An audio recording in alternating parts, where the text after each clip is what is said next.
দেখো বন্ধুরা, সুচরিতা হেসেলে আজকে হচ্ছে ডিমের অমলেট কারি। তো কি কি নিয়েছি তোমাদের বলে দিই, এখনও করিনি, করব, সব রেডি করেছি। দেখো, প্রথমে বলি, আলু কেটে ডুমো ডুমো করে জলে ভিজিয়ে রেখে দিয়েছি। এখানে 4টে ডিম নিয়েছি, দিয়েছি হচ্ছে লঙ্কা কুচি, পেঁয়াজ কুচি, একটু হলুদ, লবণ দিয়ে ডিমগুলো ফেটিয়ে নিয়ে তারপর অমলেট করে নেব।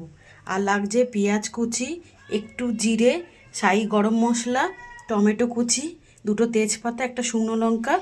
আর বাটাতে দিয়েছে, দেখো, এই দেখো, রসুন, আদা আর কাঁচা লঙ্কা একদম মিহি করে পেস্ট করে নিই, অল্প হালকা করে পেস্ট করে নিয়েছি শিলনোড়াতে।